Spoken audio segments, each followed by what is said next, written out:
We're starting Be'ez Hashem Siman Yud Zayin and Maamar Shalosh Shevuos. Yeah. Got it? Mm-hmm. Okay. So the background to this is that in the previous Siman, Rabbi discussed the Lashon of Rashi on the Shalosh Shevuos. The Shalosh Shevuos starts out with Shelo Yalu B'choima. Yes. Rashi says Yachad B'yad Chazaka, together with a strong hand. That's called immigrating with as a wall. So the question was, what does Rashi mean? So the Avnei Nezer learned that Yad Chazaka means military force. Yeah. So the Avnei Nezer actually was choizer from this 2 Simanim later, and he says that really even a peaceful aliyah could be considered aliyah b'choima, because we see from Yuma, we see from the sugya about that Ezra came up. If they would have come up with a wall, that would have been even though they had permission, that would have been considered better. So we see that as a wall doesn't have to be a military force. So the Avnei Nezer himself is choizer, and he really holds that peaceful is also considered choima. But why did Rashi say Yad Chazaka? Rashi's coming to exclude a case where a king would give permission. Let's say a king of the Eretz Yisrael would give permission for Yidden to come up, the whole Klal Yisrael to come up. And the Avnei Nezer says that would be a pekida. That would be a visitation. That was like a form of redemption. That Hashem would remember the Jewish people and cause the king to let them all come up. I did look up the Mal's view of the word chazak. Whenever chazak is used in Lashon PL, it refers to giving strength to others. Because the word chazak means in essence strong, means the entire thing, and not gibor, the strength is put into action. Chazak just means in the whole thing in essence, and the strength being put to action. You say kli chazak, you don't say kli gibor. Right. Because kli chazak refers to the whole vessel's essence of the vessel. Right. Not taking action. Right. Gibor refers to going to action, and so that's why chazak is giving strength to others. Okay. And whenever you use words in the hifil, in maksek, it refers to grabbing strongly. Okay. So therefore, chazak is not a lashon of fighting. Okay. Just proving the point further. So I was the 8 time you machazika with those who grasp it. Okay. Okay. So the Rebbe asked a few kashas on this. Which proves further why choma, because choma is in essence strong, but the wall does nothing. Right, it's not an active object. Active object, right, which only proves the point further how Yad cannot possibly mean fighting. Look at the Maamar in the Karma for the word chazak, and you'll see. Okay, that's a good Maamar. Good, okay. So in Siman Tes Zayin, the Rebbe asked the kasha on the Avnei Nezer that it says, B'yad chazaka yishalchem. And in Parashat Shmois, Paro will let the Yidden out with a strong hand. And he didn't force the Yidden out with force. Which proves further, chazak means the essence is strong, not any action being done. Right. And what did he do? He begged them to leave. Begged them, right. So begging is also considered strong. And any kind of strength or resolve or... That's not an active strength, it's chazak. It's called Yad Chazak. Okay. Like you say Eitz chazak, it appears plenty strong. You don't say Eitz gibor. That does not exist. Right. Yeah. So Rashi would have said Bigvura, then that would have meant, but because chazak is not actively being done, that proves the point further. Okay, so now starting Siman Yud Zayin, now he's going to explain the Lashon of Rashi in Ksubas. Uvazem isparish hetev Lashon Rashi zal. Now we understand well what Rashi meant. Shekasav yachad biyad chazaka. He says 2 things: together and with a strong hand. De'im nema the kavanasay biyad chazaka al yidei milchama shalei b'shus. If you're going to tell me, like the Avnei Nezer, like the Rebbe learned the Avnei Nezer's first pshat, really, not the pshat that he stays with in the end, because the pshat he stays with in the end is that basically yad chazaka is just a t'nai, that that it's not a king letting them in and giving them redemption. Hashem is making the king give them redemption. But going with the Avnei Nezer's first pshat, that any kind of aliyah b'shus is mutter. So Oibazoi, what's Yad Chazaka mean? It means force. So he says, "V'shehevin came milashon Chachamei Zal." If you say that Rashi understood that from the lashon of Chazal, Shaloi Yalu B'choima, the Koi al Shaloi B'shus, that's called not b'shus. That's not with permission. Shezeh Nikra Choima, that's called as a wall when they're going up without permission. So if that's the case, how does Rashi know to add on the word yachad, which means together? Since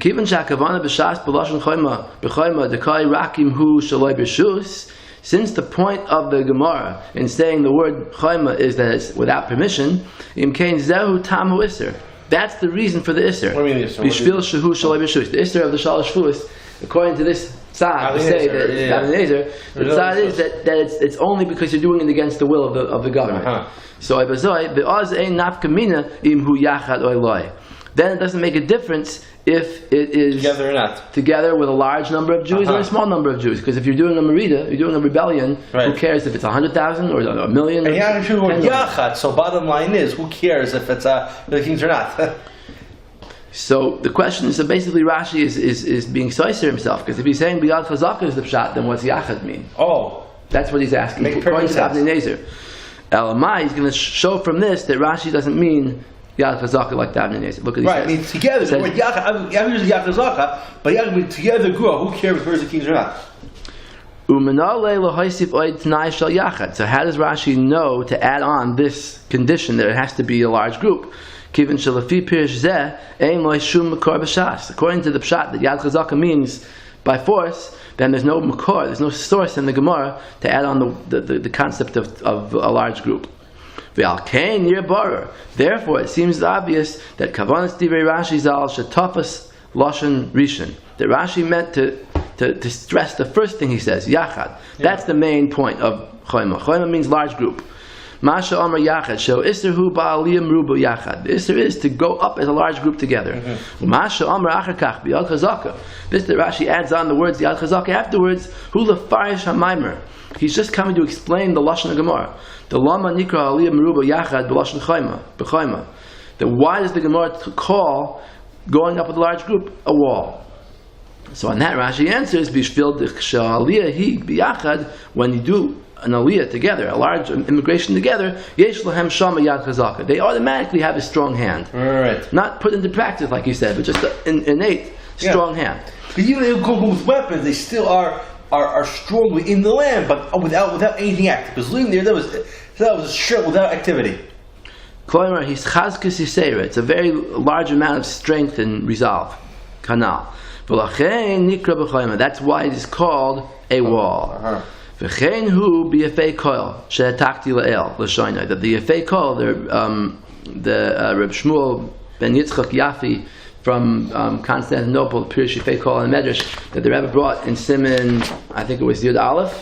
He learns that shaloyal b'choyma means to go up even with permission, and he says it after he brings Rashi, and he doesn't say that he's arguing in Rashi, so it's mashma that he's saying it in Rashi. Take a look what he says.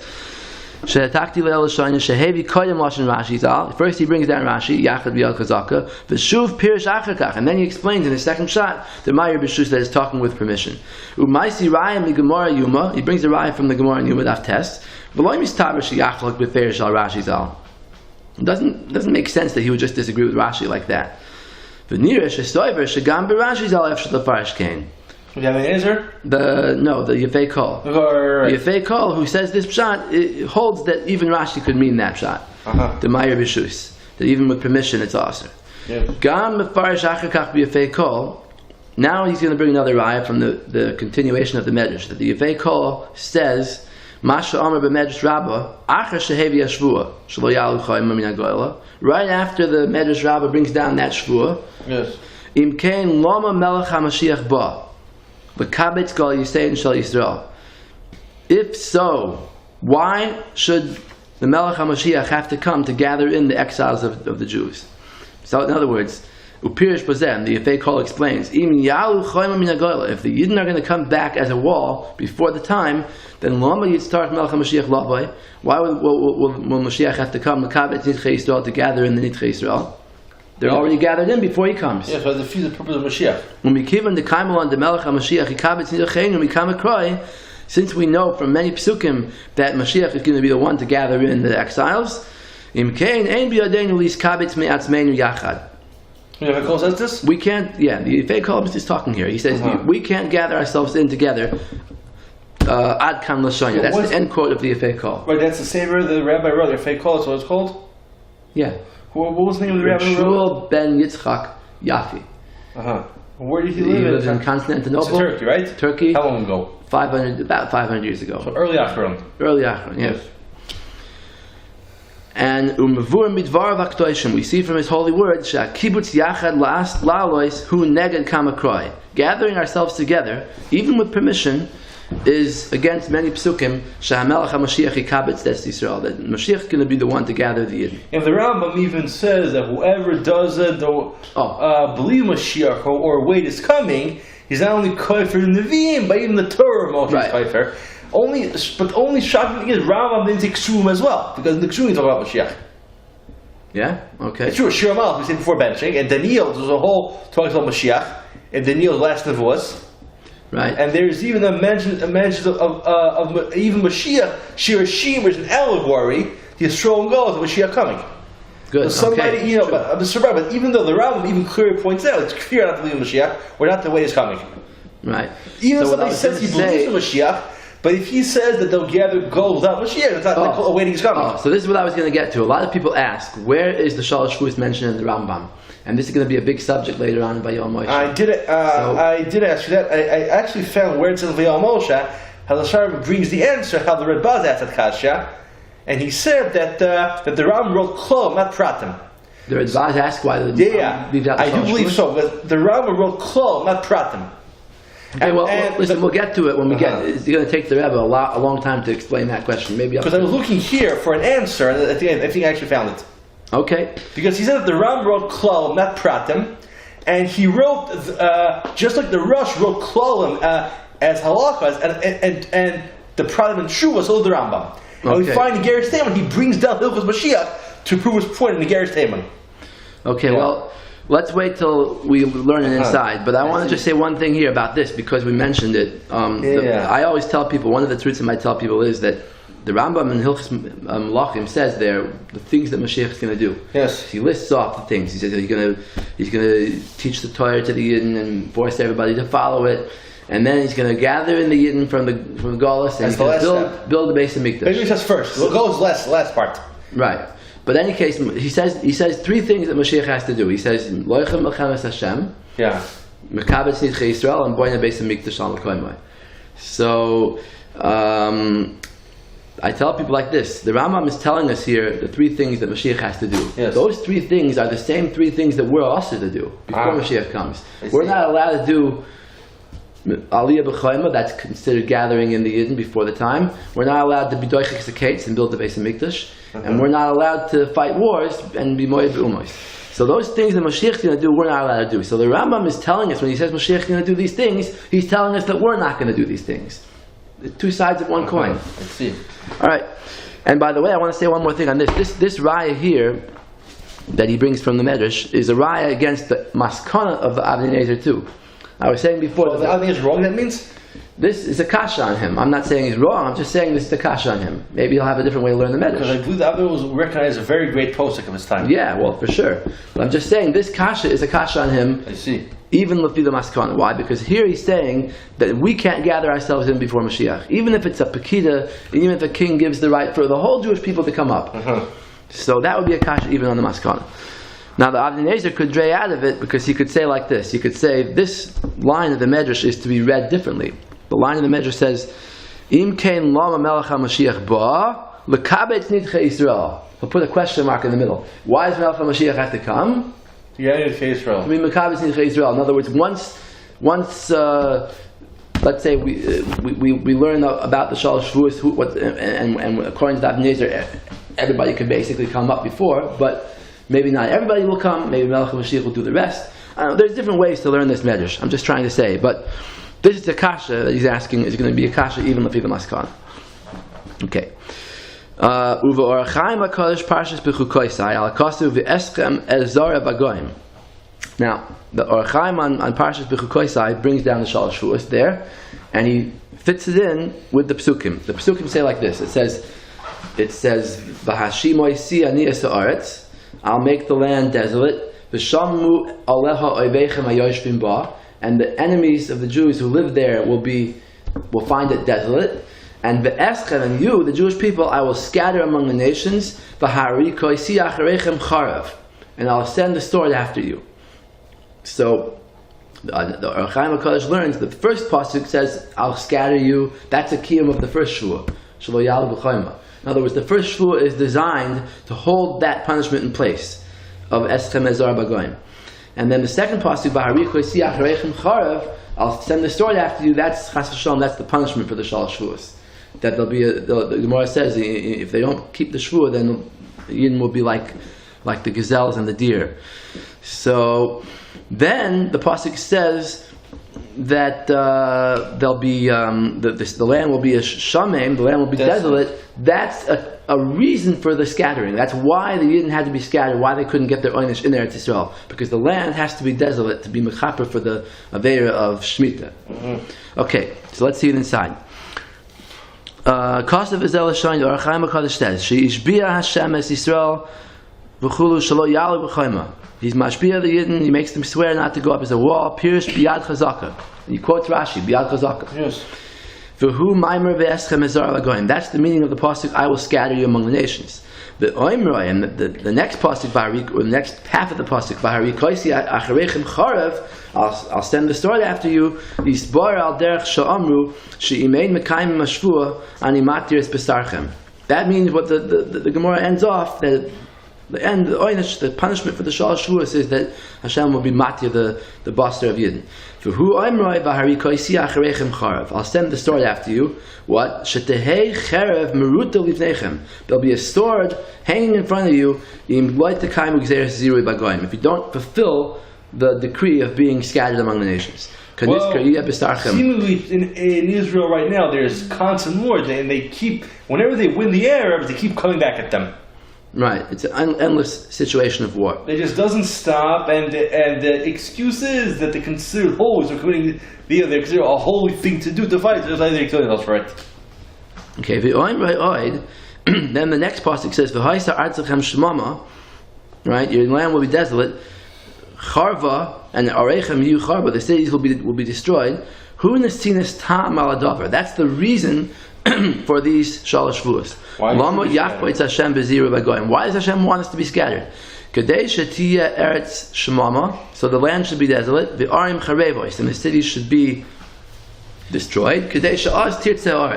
So that therefore the land will get its kapara, will get its rest from the Shemitahs. That's why you have to be in the land of your enemies. That's why it says you in the land of your enemies. Ad kan l'shoinoi, you in Sham. End quote. So what the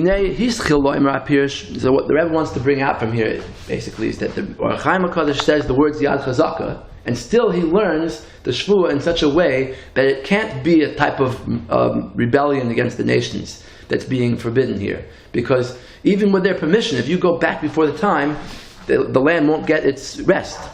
That's what he's going to say. So obviously the Chaim HaKadosh learned Yad Chazaka to mean any kind of aliyah, even with permission. So look what he says. He starts out learning b'chayma means with a strong hand. And afterwards he says the reason they have to be in the land of their enemies. Why? So the land should be desolate. According to this reason, it's clear. Even with permission, it's not allowed to come up. Why? The land is that they should be davka in the land of their enemies. That's what the gzeira is, the decree.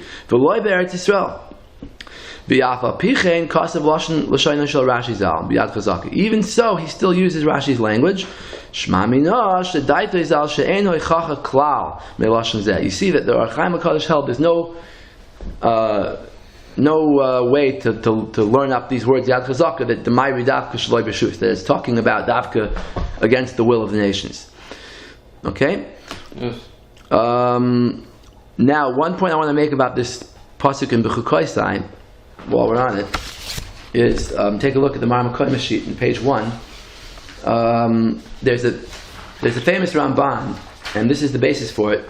This Sifra that the Tzionim always quote. They always say, "Look, we're in Eretz Yisrael after so many years, 2,000 years. The land was desolate, and all of a sudden now it's blooming and giving its fruits to us."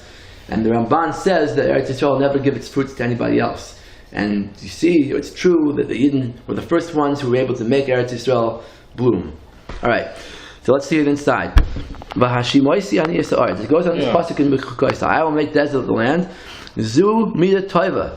This is a good thing. In the middle of the Toichel, Hashem sticks in a good thing. Yeah. That what? Shaloi yiyu Yisrael oimrim, that the Jews should not say, Hoyel v'golinu mi'artzeinu, now that we're out of our land, Achshav ha'oivim boim, u'moitzim oleho nachas ruach. Now our enemies are going and living it up there. No, your enemies are going to find the land desolate too. Hayoshvim ba, who live there. Zu ha'oivim ha'boim achreichen, lo yimtzu oleho nachas ruach. No enemies who come and live in Eretz Yisrael will find any satisfaction there. Well, yeah, some even quote Mark Twain, who did travel to Eretz Yisrael and wrote how desolate it is. So he said, you see, even Mark Twain made it sad. So when Jews came back, everything good. Right, exactly. Because some even quote Mark Twain for that. Exactly. But there are people at the same time as Mark Twain went to Eretz Yisrael and found it full of fear. Because they only knew certain parts of it, of course. Right. It says in Eicha Rabbah, in the 6th, Rabbi Zer said, look how arrogant Eretz Yisrael is. It still bears fruits.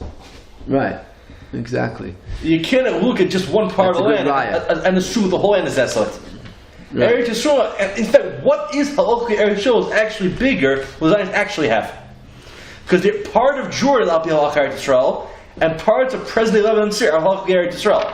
So they don't even have all of what, and they may even have parts which aren't even halachically Eretz Yisrael. Eilat, for example, might not even be Eretz Yisrael halachically.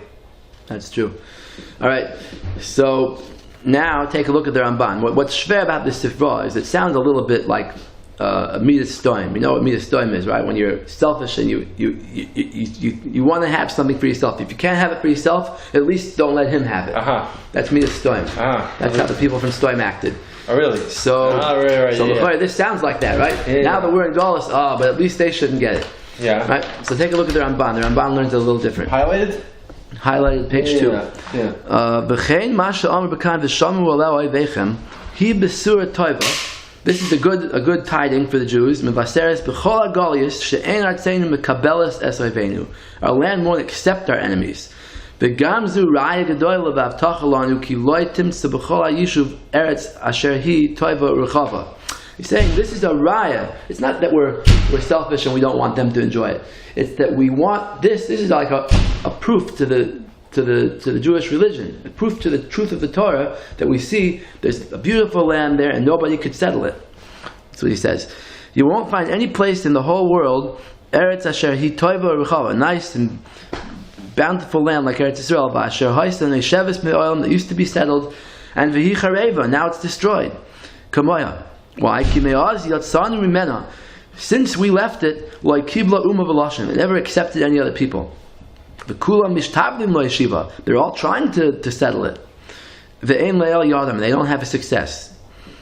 So, what do I want to show? I want to show the Ramban says it's not a selfishness, it's more like a proof to the Emunah. Yeah. And the second thing is that he's saying it's not that they don't have peiros from Eretz Yisrael. It's natural. If you plant seeds, you'll get peiros. Yes. But it's a different part. It's that they can't settle it because there's never been a peaceful, long-lasting country that has been able to settle Eretz Yisrael. You see that it was conquered again and again and again. Ottoman Empire, British Mandate. It kept on being conquered and reconquered and reconquered. It was never for a long term one people's land. Right. Palestine was never its own country.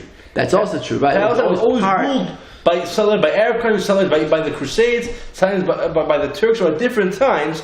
Yeah, Palestine was ruled differently. But if you think back to the history, there's so many invasions that took place. The Romans took it, then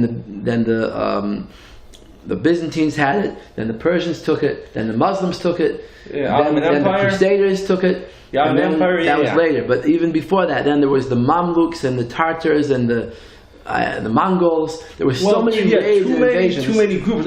And Palestine was never an individual country. It was never an individual country, and every invader came and massacred the people and put their people there, and then they ended up getting massacred by somebody else.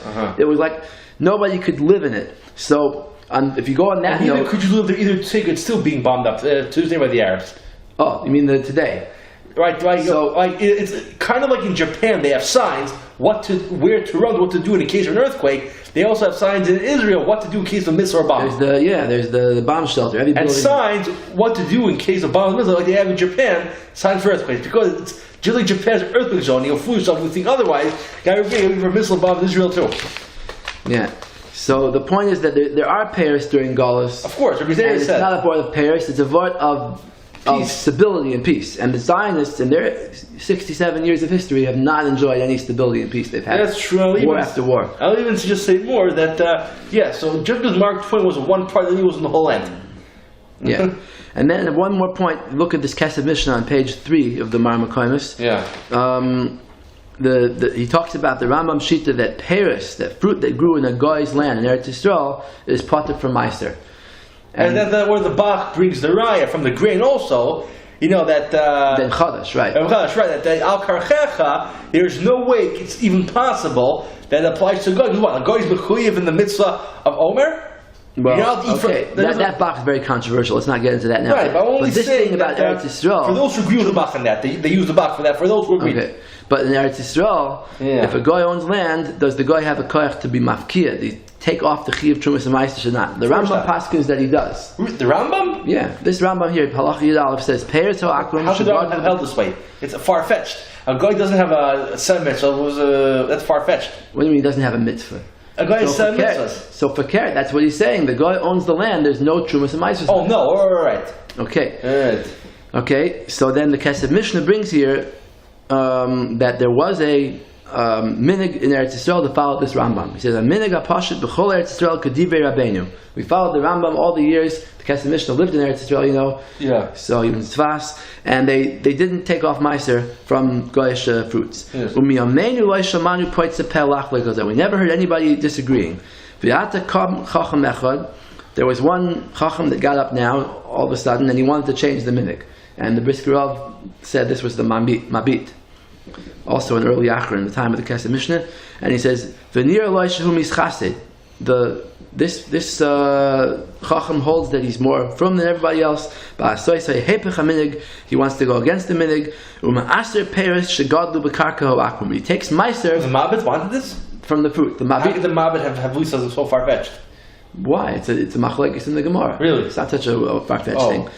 So, he wanted to start a new custom that we should follow the other shita, not the Rambam. And the guy finished them and did everything with them and just sold them to Jews. So it's kind of what the machlek is that exists about a guy feel with Yasham, kind of like that. Kind of, right. Yeah. So the Kesef Mishnah says very strong words against it. We don't want to start new minhagim and make people to keep new things. And he says they went so far as to place a cherem on anybody who would take meiser from fruits that grew in the land of a goy. And this is a long ongoing dispute even today between the Bnei Brak Rabbanim and the Yerushalayim Rabbanim. And the Yerushalayim Rabbanim, the Bedatz holds like the shita that you don't take meiser, like this Kesef Mishnah. I think that holds the Mabit. Yeah. In any case, but you see that going back 500 years, there were lots of fruits growing on goyish land, and it was like us, how to deal with them. This is not something that didn't happen during Galus. But it only makes sense that if you plant the fruit should grow in the land. And then just to finish this off, look in page Pei Base from Vayoel Moshe, Siman Samach Vav. Yeah. Just look ahead a little bit. There's a siman on this. He says, "V'hinei anigrari machrei atzionim."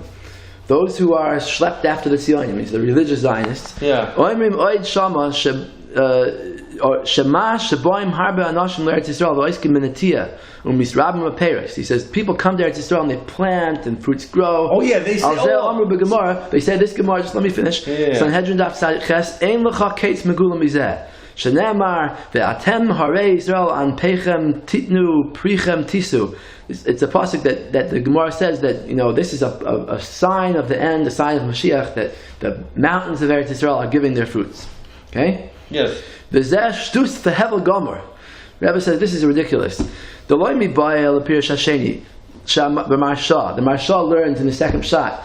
Shakavana shiyeh kamasha kasev b'perek bama madlikin. That it's going to be like the Gemara in Shabbos says, the lo'asi dilanus moitziin peres b'chol yoim. It's not talking about regular fruits, it's talking about miraculous everyday fruits. Which we don't see every day, yet they grow naturally nowadays, like regular fruits are growing. That's a change in nature, so that's what's going to happen when Mashiach comes. But nowadays, is not. If that would happen, that would be a sign of the end. After the Pirush Harishon, the Marshal's first shot that it's not that it's going to be miraculous, but it's going to go back to what it was in the times of the Tanakh. Which surely is not in our time. Which was very... surely we can't the Gemara says that they saw amazingly big fruits. It says, K'mavur b'Gemara Ksuvas Daf Kuf Yud Beis, T'chazir b'Shuv and Levi lahai ketufe, the kaimi ki igli. He saw these grapes, these clusters of grapes that were as big as caps.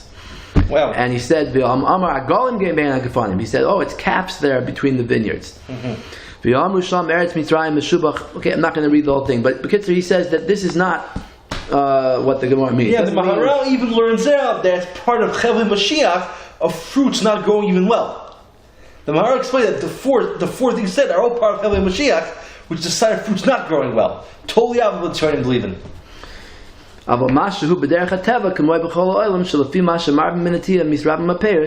that when you plant more things grow. That's not a sign for gula. Yeah. All right. Now back to Siman Yud Zayin. He says, I already brought down 2 places in the Ramban where the Ramban says that it's aser even with permission. What were the 2 places? One was the Maamar HaGeula, where he says even though the king gave permission, but the Yidden were afraid to be doiches kates. And then the other place was in the Ramban Chumash that he says in Parshas Kisavai that the point of Galus is to be outside of Eretz Yisrael, and then we won't get the punishments. So you see that you're not allowed to go up even with permission of the king. So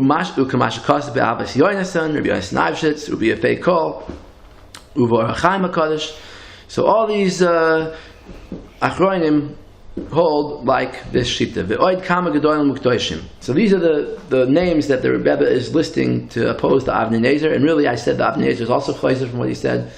So basically everyone holds like this, that going with permission is aser. This is the Ramban does say that there is a mitzvah for single Jews to go there to Israel and they're Mekayim a mitzvah now during Galus. I'll explain that later. Who exactly does the Ramban mean? Who is going to go up and who's not going to go up? Okay, Ad Kan.